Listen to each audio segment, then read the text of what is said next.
Corbolic V2. This is a super safe and effective natural anabolic. Not only is this product going to help you increase protein synthesis, which basically means muscle recovery and growth, it also may inhibit myostatin, which is a protein in your body that is known to inhibit muscle growth. This is a complete natural anabolic that works through multiple different pathways, has multiple trademarked ingredients. If you are a natural athlete looking for that edge, Corbolic V2 is what you need. Get yourself some. Hey everybody, welcome to the Pro Physique Code. Today we have Alexa Maitland. Alexa, I always say it wrong. Alexa. Yeah, I'm Alexa. Alexa. I hope people are in their houses right now. Alexa, turn off the lights and let's see if somebody's lights go on. Yeah, so that's happened before. I've been at I think I was at the doctor one time and they wouldn't say my name when I got in. They whispered it and I thought it was for some confidentiality reason. And then I realized they had an Amazon Alexa, so they didn't want to say my name out loud. So it happens. Yep. And then Evan Wells, Mr. IFBB Men's Physique Pro, who's apparently getting ready to compete again. Is that what I glean? We're kicking around the idea. You're in the beginning stages of locking in. Yeah, I'm going through a health phase right now, getting all my blood work done, and we'll see where everything falls and go from there. Everything will be fine. Let's talk about how not to ruin 2025 if you're a competitor, because I think this time of year, if you're locked in on nationals, that's it. Season's over. And then we've got a pretty big gap this year, because if you're not doing the Arnold, which is in February, you've got till May, really, till the shows kick off. So I think you can do a lot of damage in a short amount of time. And I've had a lot of these conversations recently about how close you should stay to stage weight, how quickly you should get your calories up, all these discussions around the improvement season, the off season. So I thought it'd be a good idea at this time to talk about how not to screw up 2025 if you're a competitor. Yeah, I think it's the perfect time of year to be talking about this, because I will go to my grave saying I'm a firm believer in how you treat your time away from prep is going to dictate how well your prep goes generally and in the improvements you bring on stage. I mean, I think a lot of us, we see some competitors getting on stage all the time and they just look the same, and a lot of times they're just kind of messing around in their improvement season and, not really treating it with good intention. And then they're the same people that are hopping back in prep because I need something to keep me regimented and grounded. But I don't know if this is tough. I mean, this is tough love, but I think this is what a lot of people need to hear. If you can only ever stay locked in prep, you're never going to probably be that great of a competitor. You're at least never going to make those improvements that you probably need to make. And here's also the truth with it too, is the earlier on in your career, the more you can kind of mess around in your off season, not be as intentional, and then come back better. The longer you're in this sport, the more intentional you need to be in your off season if you want to continue improving, because those gains that you get from really being locked in, from being on a really strict plan, for being on a good hard training split, for all that stuff. And if you're on prep for 6 months, that's half the year, right? So you do that a couple times and your body's not used to, you're absolutely going to improve. But there's eventually going to get to a point to where those improvements become very, very small based off that. And kind of like you're talking about, Paul, with a funnel with prep, right? How you start off kind of big and go small. It's kind of the opposite version of that. And if you're genetically blessed and you've never been on a really strict plan, if you lifted weights your whole life, then yeah, you can see some improvement pretty quick with not being as locked in, but it will get to a point to where that stops. Yeah.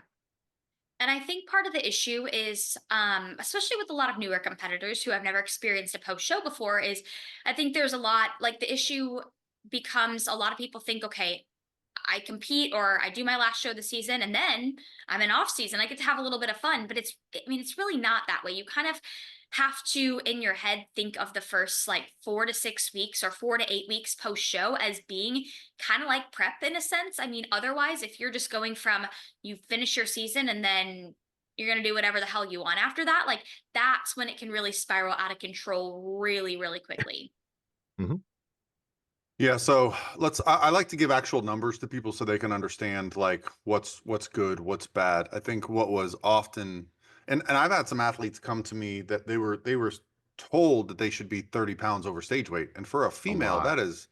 that is a lot. That's a lot for me. And I'm 200 pounds on stage. So when I have to lose 30, that's a daunting task. For a female, that can often be like 25% of their entire body weight in a prep.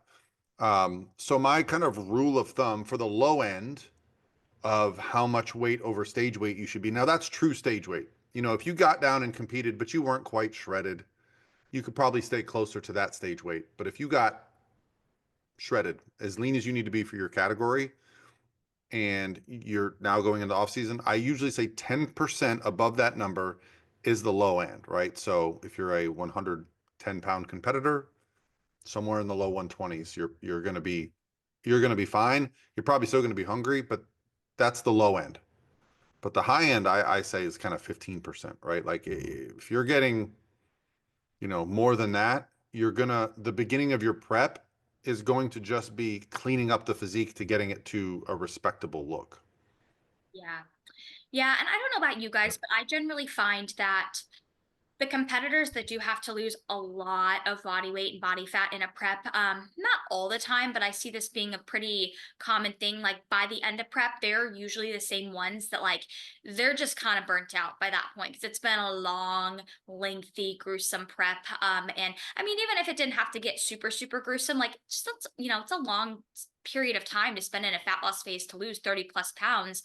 So usually those are the same people that by the time they get to their show, they're just kind of they're burnt out, they're ready for an off season, or they do one show and maybe they had intentions on doing more than one show, but at that point they're just kind of like, I'm over this, I'm done. So I see that happening when there's almost too much weight to lose throughout a prep too. It's hard on your body. Yeah. Like it's hard on your body. It doesn't matter if food doesn't have to go low or whatever. It's hard on your body. It's difficult. Like your body is not meant to lose that amount of body weight in that short a period of time. It's just not. It's not. Yeah. And the look is never going to be what it should be. It's absolutely not, because food is never going to be high enough going into the show unless you want to do a 40-week prep. Food is never going to be high enough going into the show, which is also going to set you up for a hard reverse. It's also going to set you up for that that mentality of wanting to feel full again, which a lot of people obviously struggle with post show, and it sets you up for a really rough time. Not saying people can't do it, because some people can manage that, but most people think they can and they can't. And it becomes a cycle to where you gain a lot of weight, you get it all off on prep, then you gain a lot of weight back and you try to get off in a prep. It becomes this vicious cycle. And I honestly think that's why most people get burned out on the sport. It's because it's white and black. It's A to Z. It's this massive swath in there. It's the opposite ends of the bell curve, if you want more metaphors with all this. And it becomes very, very difficult. It becomes very, very difficult. Your insulin sensitivity is not in a good place. It means your training is not going to be as good. All this stuff impacts it in a negative way. And the first time you really feel good and you get locked into a good prep and a good solid off season, I'm not saying be perfect, but a good, solid, structured off season, and you go into the next show, it doesn't mean the prep's going to be easy. No prep is easy, but the results are better and it's way easier afterwards. Yeah, it's probably my favorite approach to prep, and it's something that I say it all the time, and you guys probably get sick of me saying it, is that you can't reverse diet after a show. Especially after a hard prep. You can reverse diet after a show when you've had a good prep and the foods come up. But if you are literally scratching and clawing at, under 1,000 calories and 2 hours and plus of cardio and all the things that, some people are willing to do going into the show, and the show ends, you're not going to succeed in bringing your calories up by a couple hundred. You're not. It's going to be a very slippery slope, and that first taste of something you haven't had in a while, peanut butter, sweets, they're going to be like impossible to stop eating. So the reverse diet needs to happen before stage. The diet break needs to happen before stage. And even then, it's still going to be challenging, but the success rate I have found is like in the 90 percentile for success. When I have an athlete that goes into show basically at their off-season numbers, much higher success rate. Yeah, and you've said this before too on the podcast, Evan, about generally a lot of times the people or the athletes that are like, oh, a coach, I'll do whatever it takes. I'll do whatever it takes to get, these last couple pounds off. I find that a lot of times those same people are the ones that struggle even more so post show because yeah, they did whatever it took and they pushed really hard in prep, but then it backfires on them in the long run. And like sometimes our job as a coach is to be able to help clients to see that when they can't, right? A lot of clients can't think in the long term. They can't think about, okay, if I do this now, yes, it may benefit me now, but it's going to have a really bad impact on me in the future. A lot of athletes can't see that. And so that's, I think, where our job is as a coach is to be able to you know, prescribe the protocol based off of not only what's going to benefit them in the moment, but also after that moment in the long term. Let me ask you guys a question. This has been my personal experience with it, and so it could just be anecdotal, but I want to get your guys' opinion on this. Typically, I find the girls that is, if we're talking about like females here with this, because I hate to tell you, men can get away with a lot more post show. They can, in most cases. Females a little bit different, and I found that females typically struggle worse post show if they don't get all the way stage lean. Like if we're pushing, and then we don't get all the way where we need to go with that, and then they try to reverse out of it. Typically, I see those athletes struggle more with hunger, with staying on plan, and then even like in a full off season, like when we get food up, they're constantly hungry, no matter what their food is. Like I have some girls that are a little bit taller that their food is 2,700 calories, and they're like, I need more food, I'm hungry. So I kind I'm of like, have a solution for that, in my experience, Evan. Because when I've had athletes have that issue, when I dig in with them, mm-hmm. what I find is that they're being too flexible. They're including too much processed stuff. They're Post show. they are too focused on hitting a macro goal and not planning their meals ahead at all. Whereas in prep, you've got your meals cooked and you go down and you heat them up and you eat them. And so your taste buds just get used to those foods. But there is something about tasting something that is richer, sweeter, saltier, fattier than you've had in months. And we've all felt it. You eat that and you go, oh my gosh, you can't stop. Like I if you don't put the food away before, you will just keep eating it, right? It's happened to me many times. That And so, dopamine, like you get from that food, it's like that quick dopamine, and then you just want more and more and more. I think the Huberman Lab, he has a good podcast on like the neural circuits and pathways of like what happens when you actually consume those foods, and it's kind of interesting. well, it's a difference though when you consume those foods when you're got a little body fat on you.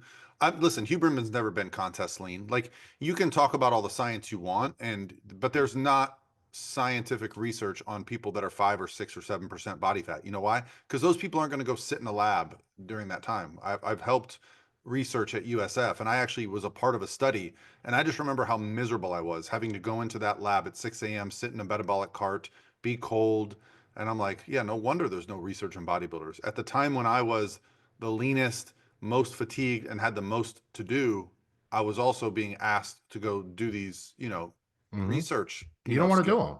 No. You don't want to So do photo shoots. You don't want to do like anything. You don't want to do you don't even any want of to do your this. posing, and you're getting on stage. And I'm like, that's the last thing I want to do is work on my posing when I've got cardio and training and diet and cooking. And so the idea of like research telling us, ooh, these foods are triggering, it's great. But until you've experienced that feeling of like, you know, you want to stop eating, but you can't. You literally are like, I don't feel like I'm in control. Um, that's the first thing I say to people is I say, cut out all the salty, fatty, sugary stuff that you haven't been having. Go back to your basic prep foods for 48 hours and boom, they're right back in it, right? I Mhm. think sometimes we expect because we're on macros to be able to stick to them. But when you take away that deadline of getting on stage naked, half naked, a little bit covered, you take that away, I could have one more. Why not? I could have one more. Why not? It's a slippery slope. Here's a good conversation I had with one of my clients the other day. She had been having a lot of digestive issues. Her food's in a pretty decent place.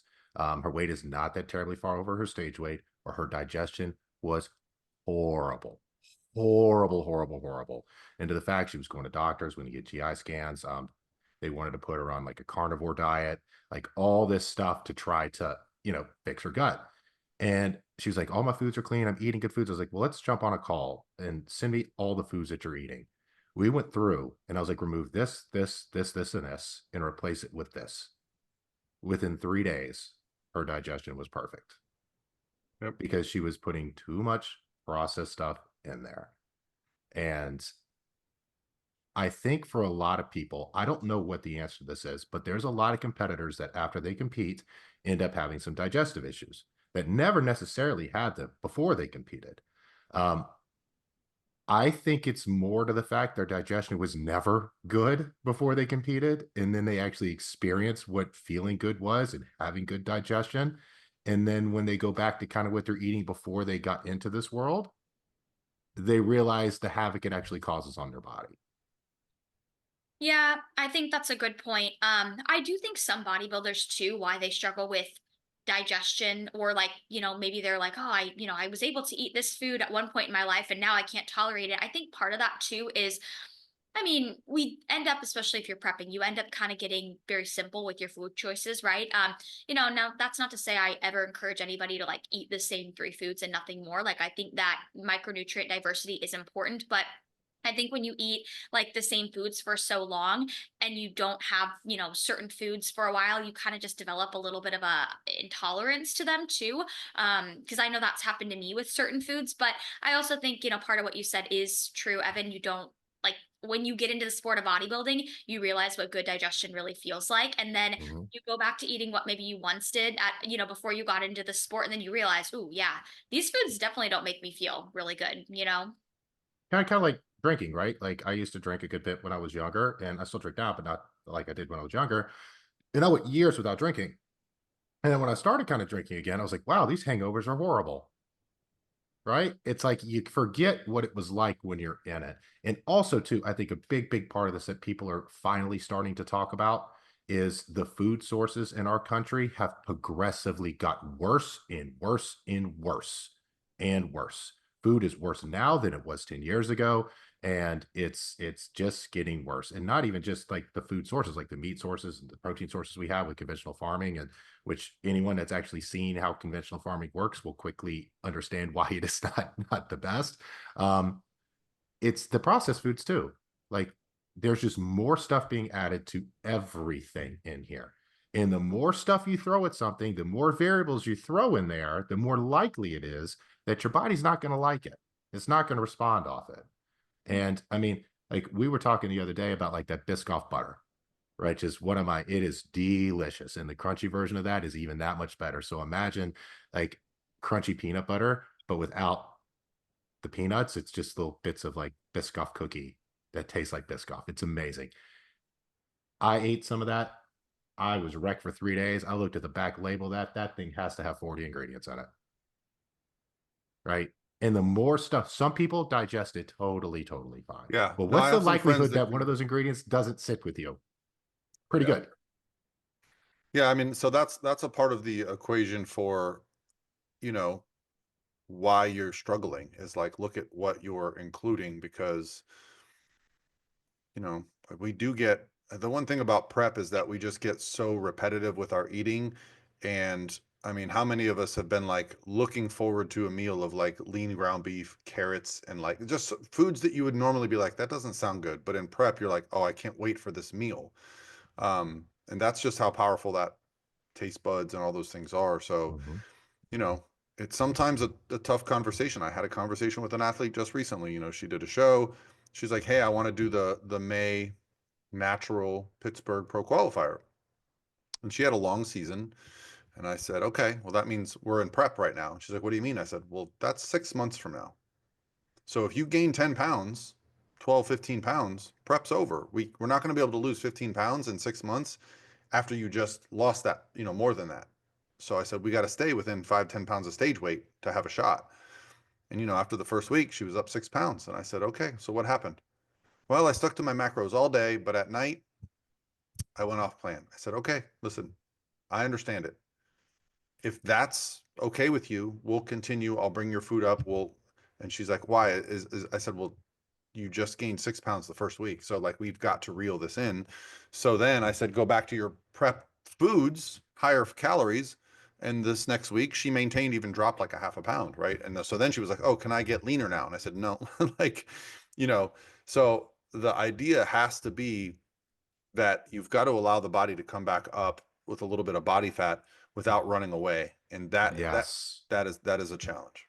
That is, and Without the running away is yeah, and I think another part, I feel like this is something that I notice a lot, and I'm sure you guys do too, is it's almost like athletes, like, you know, whether they're a first time competitor or not, it's like that post show, they almost look at hunger as being such a bad thing. And it's like, you know, even if you're eating more food and you're really ravenous, because we all know that that usually happens post show. I generally try to tell my athletes hunger is not necessarily a bad thing. Just because you are hungry does not mean you're doing something wrong. Like that's a part of the process in the beginning. So if you always look at like that excess hunger as, oh, I'm doing something wrong, or oh, I need more food, I think that's when it can become a little bit of a slippery slope too. Like sometimes hunger is not always a bad thing. Like I personally, I get worried when I have athletes that are like always reporting like 0 out of 10 on their hunger scale and like they're never hungry, because my brain starts to wonder, okay, are they actually hitting their macros? Is their digestion moving? Like, so a little bit of hunger post show especially is not a bad thing. And you can't look at that as a bad thing and as something you have to run away from as well. as if we're talking like bikini athletes here, I don't think it is a good thing for you to not even be hungry in an off season. Like hunger is typically a sign that your digestion is moving. Mm. That's what it is a sign of. The athletes I have that even in prep, when their food is low and we are pushing them hard and they are not hungry, I don't know one that's ever been fully stage conditioned. Yeah, I can't think I of one. like, so, we do our wellness scores with our athletes. If I have somebody that has a hunger score of 0 or 1, I don't love that. I like Nope. 3, 4, 5. I like if you are getting hungry for your meals. That's a good sign. Mhm. If you're eating to the point where you're never hungry, that could be problematic too. But yeah, I don't know. You learn to enjoy hunger as a competitor. I think, especially myself, like in prep, if I'm not hungry, like my brain switches to something's wrong. So I'll Mhm. even go back and be like, did I eat something different today? I'll tell Yes. you the hardest thing for me when I get into a prep situation is the ability to at night when I'm laying in bed hungry to be able to go get a little something to help me fall asleep. When that goes out the window in prep, that takes me a week or two to get past that. And once I get past that, everything is totally fine. But I'll tell you this, that's when I wake up in the morning hungry. That's when my day goes good. If you go to bed full, most of the time you are not going to wake up in the morning hungry. And you want to wake up in the morning hungry because that's typically a sign that your fasting blood glucose is in a good level and you can absorb and use all these nutrients. It is a good sign to wake up hungry.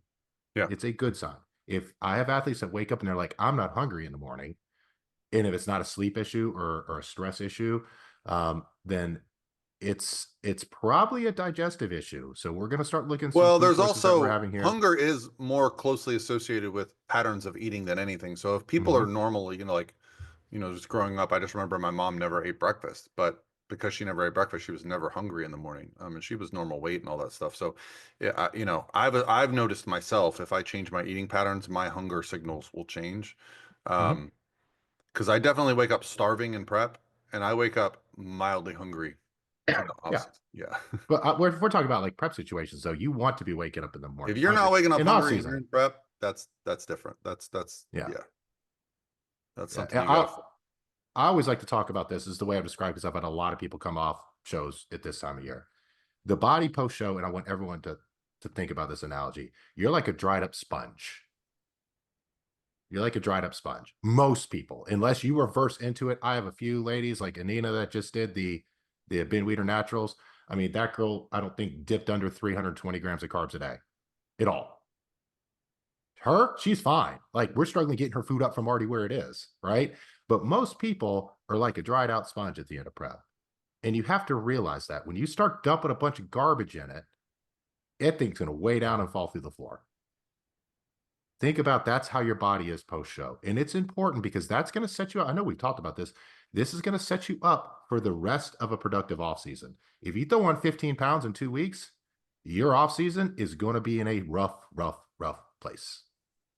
Yeah. And I think I mean, I'm sure it's this way for guys too, but like for females, like it is mentally really hard too to always be in that perpetual state of gaining weight really quickly and losing it, right? Like, and I think it just makes the prep process less enjoyable. Like when you are constantly, gaining weight really quickly post show and then trying to dial it in and lose that, like not only is that not great for the body, but like that's just hard mentally to see over time. And I think those same people, yeah, again, are usually the same people that kind of burn out quickly. Maybe they do 1 or 2 seasons and then decide, this sport is not for me. It's not, it's not what I want to do anymore. So, I think that the mental toll it can take on you is huge.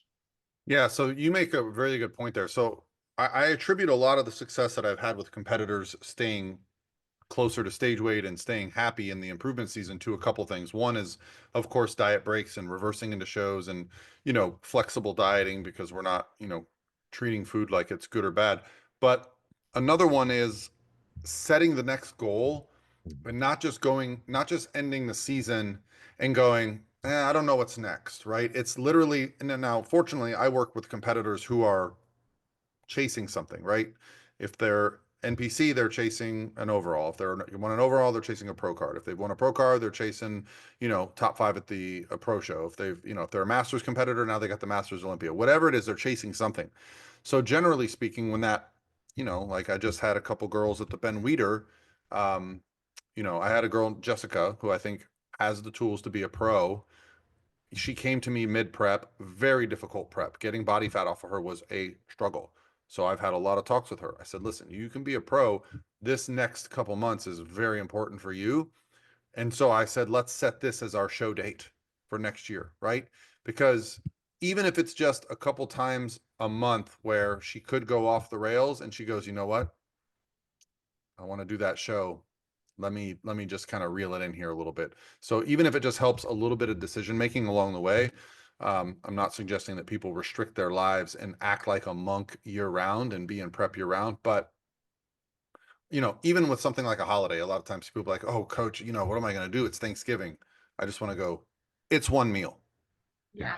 Eat whatever the hell you want for one meal. You're fine. The problem is the next day, the drinking, it's the weeks. One day you cannot do any damage. Well, I don't want to say that, but like Yeah. for It's one the meal, just enjoy the damn meal when you're full, stop eating. How about that? Yeah, it's like it's all the little days in between the holidays that matter most. Like it's the matter of not turning the holiday into a hol week or a hol month, right? I think that's where the issues arise. But I think you guys can attest to this too. But the longer you've also been living this lifestyle and you've been a competitor, generally, the more you can kind of get away with a little bit more flexibility in your off season. Now, that's not to say you can just, have no structure and do whatever you want, but the more you rack up years and years of like being an athlete and living this lifestyle, you will kind of get to that point where, if you do have an untracked meal that just kind of comes up out of nowhere and you take it, like it's not gonna, obviously not in prep, but like if you're in off season, those little kind of spurts of balance are usually not going to hinder you as much as they would have if you were just starting out living this lifestyle. Bodybuilding is a perfect analogy for just life in general, how life works. There are certain people that can get into bodybuilding and they can get into life and just find success very easily, can get away with a lot, and it doesn't matter. Most people, like all of us, is one of the things that the more you do something and the more intentional you are with it for an extended period of time, the easier it is later to not put that work in because that work was done so much earlier that later on you can get away with a lot more. You absolutely can because you have more muscle. You understand intuitive a little bit better with it. So even if you do overeat, you're not going to overeat like you did before. And a perfect example of that is like Thanksgiving, right? Like how many people freak out this week about Thanksgiving? Well, I'm not sure what to do on Thanksgiving. It's like, well, Thanksgiving's not the issue. It's the 4 days you did before this is why you're worried about Thanksgiving. If all these days were fine, you wouldn't have to worry about this at all. Like none, zero, out of it, completely fine. It's Yeah. the stuff around that that causes the issues. Yeah. I And that's always what I tell found everyone. my first couple of competition seasons ended around the holiday, Thanksgiving. They like literally one of them was like the Saturday before Thanksgiving. was when I actually got my pro card. I didn't find that the holiday of Thanksgiving was the tough part. I just remember getting into December and it felt like every week every couple days I was being invited to a Christmas party or an Mhm. event or there was some alcohol. That for me was the slippery slope. It wasn't necessarily the day of Thanksgiving. It Mhm. was the days of lots of social events. So that can be the hard part, and keeping your schedule consistent. And I think a big reminder that I know I've been reminding a lot of my clients of this time of year is, yes, I get that like Thanksgiving especially is a very much so a food centric holiday, but like at the end of the day, I think the holidays are much more about like being social, being present with the ones you Yeah. love. If you're eating differently than your Aunt Susie, like how is that making you a bad person? If you are there, you are enjoying the company, you are present, like I think at the end of the day, that's what the holidays are mostly about, right? Like the food is the cherry on top. The food is usually what brings people together in one spot, but it's not that the food is the main part of that holiday. Like it's truthfully about who you're around. It is. I do try to tell people, um, look, for all this, it all makes sense to all of us, right? It doesn't make sense to most people on there. So don't make your food decisions the center of a conversation around a holiday. Don't do that. Don't be Yeah. like, is that okay? Is that okay? You want to you want to annoy people? That's the way to do it. That's the way to do it. And if Yeah, people but say, I'll "Oh, you say can this. eat that," well, yeah, I can eat that. All of us, when we go to an event, like, so my best friend turned 50 last weekend. I went down to his party. I had 10 conversations about what I eat. Not Yeah, because I asked for it, but because people either know me, they follow me, they're just looking at me and they're like, "Oh, you're in shape and you're almost 50 years old. Like, what should I eat this? Oh, you're eating pasta. Can I eat pasta?" So like I think we do become kind of a lightning rod for that type of attention. Um, so I mean, but that's the great thing. We can also set an example for people. yeah. Yeah. But people brought it up to you. I'm saying don't you make it the Oh center no, of I the would never do attention. that. I would never A do that. lot of people do though. A Yeah. lot of people do. Yeah, but Or don't those people do CrossFit? Isn't that CrossFit behavior? Or vegans. What oh, was what's that saying? How do you know if someone's vegan and does CrossFit? Don't worry, they'll tell you. Don't worry, they'll tell you. yeah. And yeah, the holidays, I think also like if you're really, really worried about like if you're a bodybuilder, whether you're in prep or not, but you're really, really worried about a holiday, or like those around you judging you or whatnot, like open communication goes a long way too. Like Yeah. I know nobody ever wants to have the tough conversations, but like truthfully, I've had to have conversations with people in my family before about like, hey, like I really don't appreciate your unsolicited like comments when I'm making my food. And like that really annoys me and bugs me. And like sometimes just having that conversation and being upfront with them, it's all you have to do. But like some people don't truthfully know that certain things they say to you bother you. So you just sometimes have to be upfront and set the communication straight from the get-go. Yeah, that's a And great conversation to have is, yep. hey, like, just so you know, like I have a goal I'm working towards. And this is why I love our transformation challenge that we do. Well, now we do a couple times a year, but the one that's coming up in February is our kind of like our biggest one annually, is that when you enter a challenge like that with 90 days, when someone challenges you on something and says, "Oh, why aren't you eating pizza?" You can say, "Oh, well, I've entered this challenge and I'm really, so it's almost like, because we get to say we're doing a bodybuilding competition, and then everybody immediately goes, "Oh, yeah, yeah, do your thing." Um, but when someone says like, "Well, I'm just trying to lose a few pounds," just do one shot. It's not going to hurt. Just have one piece of pizza. It's not going to hurt. Like those type of behaviors where you can say, "No, I'm in this 90-day challenge. I really want to give it my all for 90 days," and then they'll usually back off. I think a nice piece of advice for people too is, because this can get a little tense around the holidays with things, is you don't have to have that conversation with somebody the moment you feel something either. Like if your mom or your dad or a friend or something brings it up and you're around the dinner table and things like that, say, haha, laugh it off, and then talk to them about it a little bit later. You don't have to bring it up right there in the moment when that happens, or you do it preemptively. Like if you have that mom or that aunt or that somebody that's is going to make a comment about the food and your food choices, then have the conversation beforehand. But if someone says something with that and you're a little edgy, you don't have to have that conversation right then. Like wait till after and pull them aside and have the conversation with them then. They will appreciate that because Yeah. they don't know what they're doing. It's not on purpose. Yeah, no, that's a great point. And I think we should talk a little bit too, like feeding into this topic, why and I don't want this to come across as being like very biased, because obviously we are all coaches. This is how we make our living. But let's talk about the importance of sticking with your coach, specifically like post show. But also, I think this time of year is really vital too. And I think a lot of Yeah.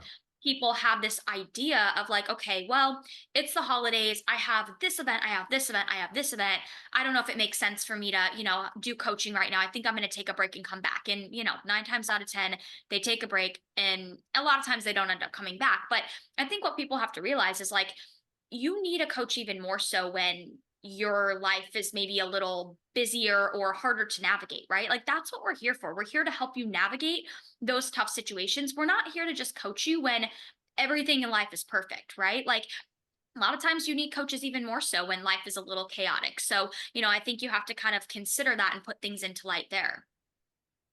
Yeah, we're like, I'm going to explain what this analogy is because some people might not get it. We're like the governor on your golf cart. So people that don't know that golf carts at golf courses have a governor that limits the amount of speed you're allowed to go. If not, those golf carts would go a million miles an hour. People would flip them all over the place. We're like a governor on bad decisions. And even if you don't listen to us 100% of the time, we push checking in with us the whole time. And if you're going to check in, you are going to have to be accountable to some degree, to where either you're going to have to admit, I screwed up, I went way off the rails, I did something, and we can help bring that back in. If we are not there to help that, and you're left to your own devices, and this is not hating on anyone, trust me, I coach myself, I can promise you how difficult it is, and I do this for a damn living. It is very, very difficult. Very difficult. And most of the That time, people go I way too far. I have very strong memories of my first prep where I worked with Lane. Lane Norton was my first coach, and where I was in the improvement season. So I hired him for a full year. I said, I'm going to do this show next year and we're going to build. I still remember going, okay, I got to send update pictures on Monday. Mm-hmm. So on Friday night, my decisions were different than if I didn't have to send those pictures. Um, and I mean, that was an incredible year of discipline for me, because checking in every week, like I was sending like weights that I was lifting, like it was this thing where I was like, man, like I gotta show that I'm doing the work. Um, that is very powerful. So when someone says to me, hey coach, I'm just going to go do my own thing, I'm going to eat intuitively for a little while, I'll usually send them a long video and be like, let's talk about what this means. So maybe that's a good topic for us, eating intuitively.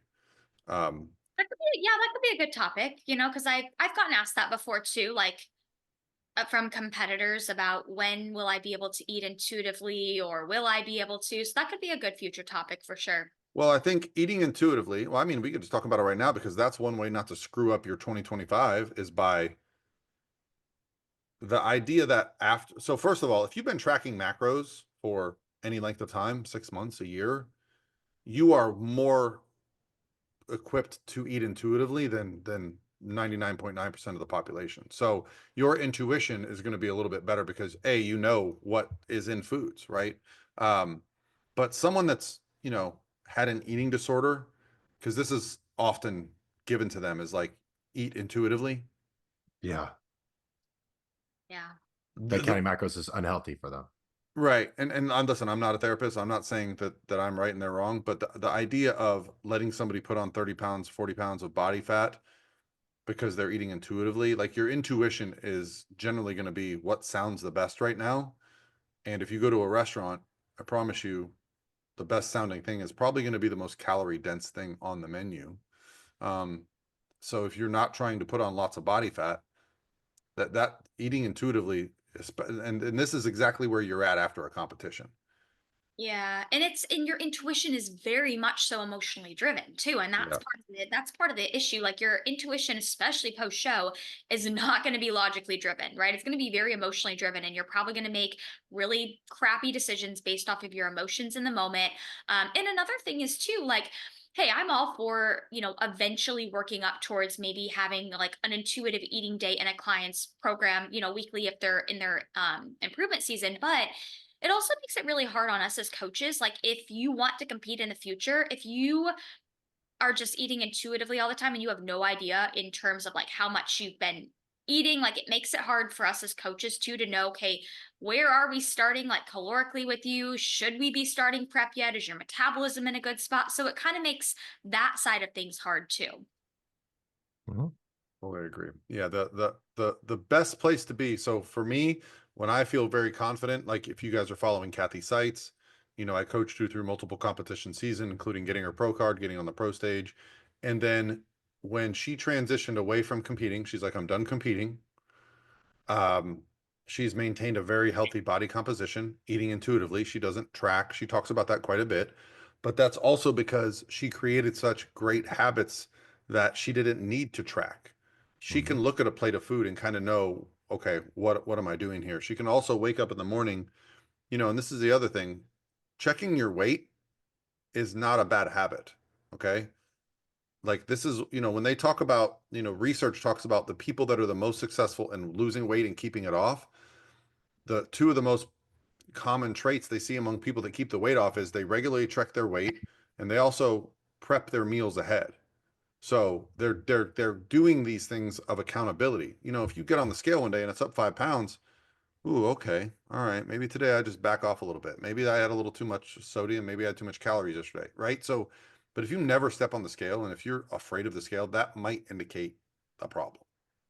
Yeah. Yeah, and I feel like the longer too, you stay away from the scale, it creates more of that like fear mongering. That's why I'm a big advocate for like if I have a client who does not have a great relationship with the scale, rather than just saying, okay, we're gonna get rid of it all in all, I almost feel like that makes the issue worse. Like it may make it temporarily a little bit better, but then 2 months goes by, they haven't touched the scale, then they almost get like even more afraid to get back on that scale, right? So it's like the more you weigh in, not only is it accountability, but you kind of just get very desensitized towards that number, and it's like you just kind of look at it as, oh, okay, it's another data point.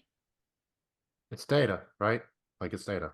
Um, Well, if you're I checking your weight one day a week, that, it could be that's not a very different. reliable number Oh. because are you sore, sleep, ovulating, whatever it is, it can make things look very skewed. You know, now we're checking pictures, measurements, and the weight, but I try to get at least 3 weights a week. The only time I'll take less is if I have a client that like gets up for work every day at 3, Monday through Friday, but on the weekends they sleep till 7. I'll say, just give me your Saturday, Sunday weights because those are going to be so vastly different than a 3, 4 Mhm. a.m. weight. Um, but you know, for the most part, daily is I mean, I check my weight daily. I'll be honest. At the end of prep, I check my bedtime weight daily. Oh, When for all my sure. food's in and I'm about to go to bed, I'll just go jump on the scale and be like, because then you start to get a sense of like, okay, what's the momentum of the day like? And listen, Mhm. we've all had that moment where we step on the scale at night and it's about the same or lower than we woke up at, and we're like, oh, I can't wait to wake up tomorrow. Look, when everything is consistent and the peak week is when it's most consistent, like I have people check their weight 3 times a day at certain times because it Sure. tells a story. It Yep. tells a story. And training is back down at that point. Cardio is starting to move down. Water's being consistent. Sodium's being consistent. Then everything becomes even at that point. I think something too that really helps people. I'd like to get you guys' opinion on this. Is people think they have to have all this willpower, right? They think they should be able to have all this food in their house, all this junk in the house, and then not want it and be able to go to bed. I can tell you this: I don't keep a lot of stuff in my house because I know I'll eat it.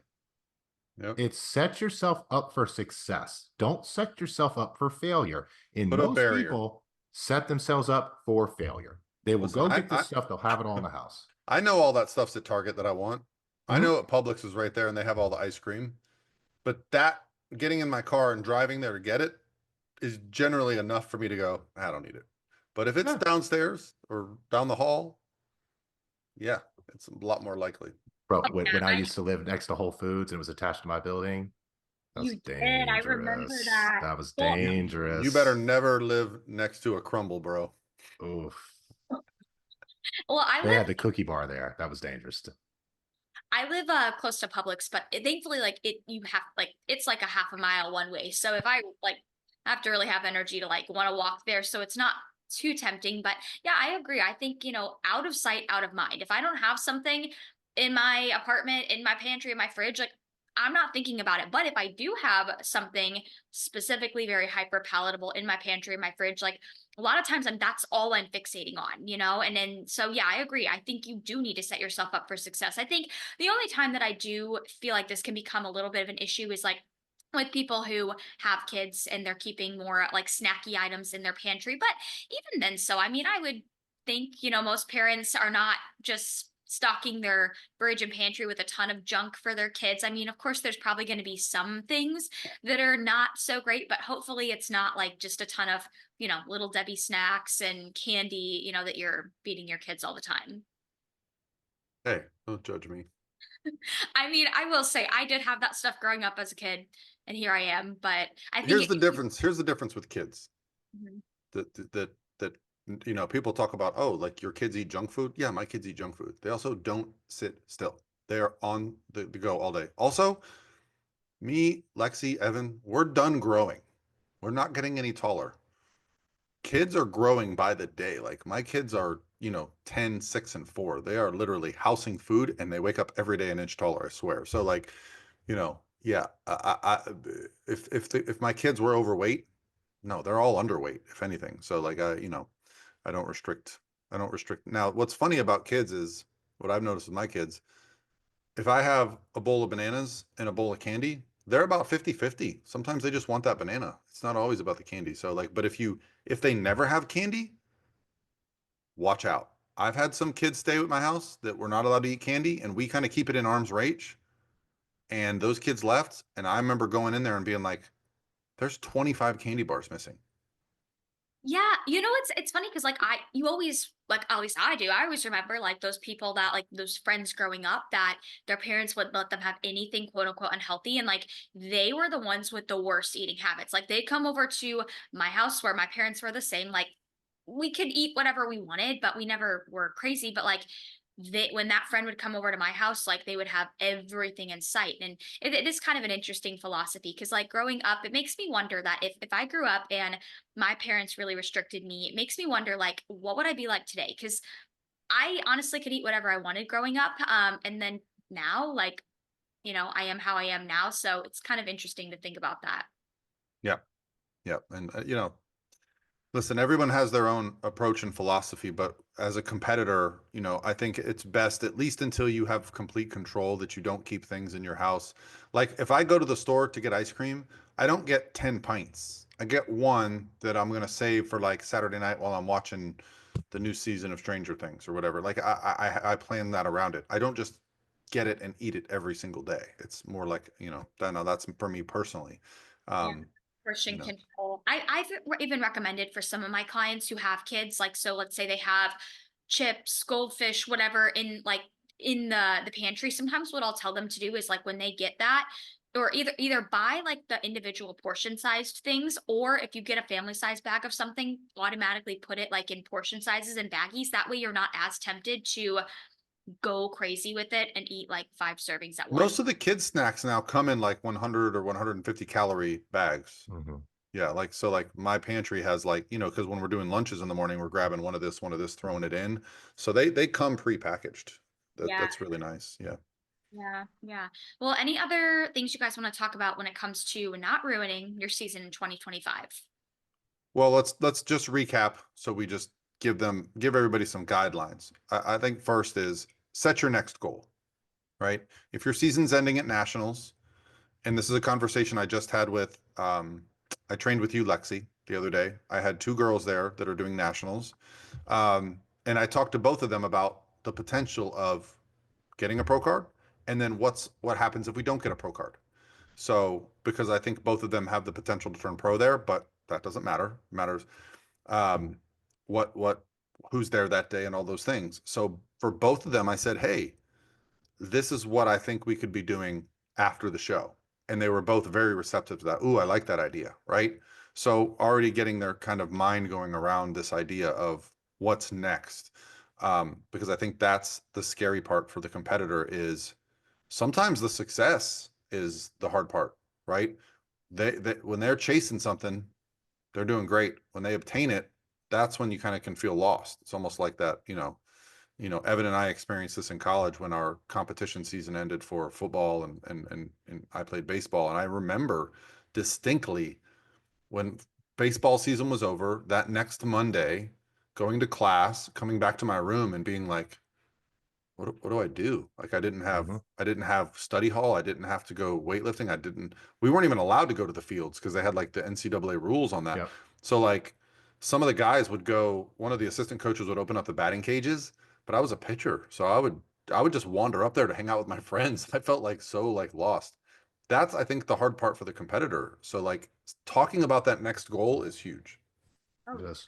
yeah, I always have a call with my clients. Like if they're wrapping up their season, usually I'll give it a couple days post show because I think you don't want to make any irrational decisions like literally the day after their show. I mean, some people can do that, most people can't. But I always like to get on the phone with clients when their season is over and talk about, okay, let's map out like what our next several months looks like. What are our goals? That way, right off the get go, they have a good goal that they can focus on or goals, and they don't feel like they're in this like in between limbo phase of not having anything to look forward to. Yeah. Yep. So, and then I think the other idea is, you know, that we kind of all agree on is while it's wonderful to be flexible with your diet, be less flexible coming out of a prep. Don't just don't go, oh, I was eating all these whole foods. I'm just going to flip the script and switch to all kind of processed foods. No, if Mhm. you're craving something, maybe include something once a day or every couple days, but don't make your entire diet about um, just eating whatever you're in the mood for that day. It's going to make sticking to your plan. You know, if you're eating 4 to 5 times a day, what is that?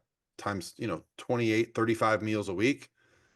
Keep 30 to 32 of those meals normal. Have 1, 2, or 3 meals, free meals out or something where you're including something. But I think keeping that structure, at least coming out of prep, some of the competitors I've talked to have been at the show and they already had their meals prepped for when they got back. Because I Mhm. give them their macros for the next week when the show's over. And so they already prepped some meals. So when they got home, they didn't have to like stress about eating and stuff. So, that's another game changer. Oh yeah, even like that's a great strategy for the holidays too, because we talked about not turning the holiday into like a hol week, but like for Thanksgiving this week, well, I know this will come out on Monday, but like for Thanksgiving, having like your meals prepped for Friday already. That way, Thanksgiving hits, you enjoy Thanksgiving, you wake up on Friday and you don't even have to worry about planning your meals or prepping them. But you always talk, Paul, about the funnel and prep, right? And I think it's the same concept after a show, after a season, only in the opposite spectrum, right? Like you have to stay pretty regimented right off the get go Yeah. if you want to avoid the body fat overshoot. And then you're eventually like the more you stay consistent, that funnel is going to widen and you're going to get a little bit more of that like flexibility back. Yep. Yep. 100%. Yep. So those are probably the two biggest takeaways. Your strategy around calories and macros and all that stuff is going to be very specific from person to person. Um, I would probably say, you know, bringing up your calories by 20 to 25%, cutting your cardio in half from where it was depending on how you peaked. Most of my athletes, what I'll tell them is like, hey, the numbers that I gave you for Friday, that's about your maintenance. You know, they've come up a bit. Um, and that seems to do very well. And then I like to keep cardio in. I love keeping cardio in. Mhm. Like Important. 30 minutes a day of breaking a sweat can do wonderful things for hunger, digestion, body composition, inflammation, just mental clarity. Yeah, dopamine, like it feels really good sometimes to just get in a little bit of cardio first thing in the morning. Like even if it's not anything super intense, it just kind of sets the tone for the Huge day. mistake I made my first couple of preps was going from all out to none because I was like, oh, I don't want to do cardio. I don't have to do cardio. Like literally zero. No steady state, no hit cardio. Um, It can take a toll on digestion too. Like especially if your food's getting higher and you're pushing food pretty hard, like if you have no cardio, that can sometimes slow right. down your gut motility too. Yeah. For sure. So so set your next goal. Don't be super flexible right away and keep some cardio in. Keep that routine. We're all going to go lift. Like that's just a part of it. But the cardio, and even if you got to do something to make the cardio more enjoyable, whether you lower the intensity, you try something new, you do more stuff outside, whatever. But just keep moving. And I think if you do those three things, you're not going to ruin your 2025 season. Yeah. Agreed. And I also think like last little piece of advice would be fresh post show. If you can really stick with as many like whole foods as possible right off the get-go, one, that's going to usually make you feel a lot fuller and like more satiated. And you're just going to find that your cravings are a lot less intense. Because when you're eating too much like hyper palatable, flexible foods right off the get go, that's when you're going to feel like you have like that food noise is super loud. Like all you're going to think about is food. Your digestion's going to suffer. You're probably going to be extra hungry because your food is not super rich in fiber or micronutrients. So I would always recommend for at least the first couple weeks post show, like keep the diet pretty whole foods oriented if you can. All right. So we'll talk finally about the command the stage. We have the dates. We're either going to be one of two dates, March 15th or March 22nd, the weekend. It's going to be a Friday, Saturday, Sunday event. It's going to be at Brett Contreras' gym in Fort Lauderdale. We've confirmed that. So details will be coming out on that. Now we are only going to offer that to Pro Physique people first. If it doesn't sell out, then we will offer it to the public. So if you're a current Pro Physique client, you will get notified of that ahead of schedule. The other thing is, this is the time of year. Schedule your consultations with us over the next couple of weeks because competitors are usually waiting until the new year. And when people ask me like, oh, when should we schedule the consult? Schedule the consults now. Even if you don't plan to start until December or January, schedule your consults. So we'll put that link below. That's no cost, just so we can get to know you, talk about philosophies. If you prefer one of us, let us know. If you don't, if you're just like, hey, I want to work with the best coach that's the best fit for me, that's what our Sandy does, our administrative assistant. She knows all the coaches. She gets to know the client and she matches everybody based on fit. So reach out, give us that, and we'll get things started. But it's going to be an awesome start to the year between the Transformation Challenge, the Pro Physique Experience, and Yeah, looking forward to it. Absolutely. we will do when we announce we'll probably do a podcast just on that. Yeah, definitely. I know I've had a lot of clients already ask, and even some like of your clients, Paul, that have asked, but like we'll all specifically notify our clients too well ahead of time because it will be limited, but hopefully if you want to come, you'll be able to snag a ticket pretty quickly. All right, let's do this thing. All right. No, I mean, I hope everybody listening had a great Thanksgiving. We're filming this on Tuesday, so I hope you guys have a good Thanksgiving. And we will catch you guys in our next one. Catch you on the flip flop. We'll talk about new topic. We'll probably put out a Q&A at this point. Oh Q&A. yeah, I love those. I think I like to get a beat for what people are thinking about. I've gotten really good feedback on Q&As too. I've had people tell me they like the little micro topics within an episode. So that's a good idea for the next one. There we go. Sure. We'll put it out. All right, guys. We will talk to you next week. Hope you had a wonderful Thanksgiving and hope to see you guys at Nationals. Make sure you say hello. Lexi, Evan, are you doing Nationals? No, I have a wedding that No. weekend. Yeah. Because Would either of you be interested in going down to the Holiday Classic? It's on the 21st. I think I'm just going to drive down the morning of and come back. I will probably be Could in be. St. Louis. So Okay. probably not. All right. Well, we'll figure that stuff out and let you guys know. Talk to you soon. All right. Bye, guys. So yeah.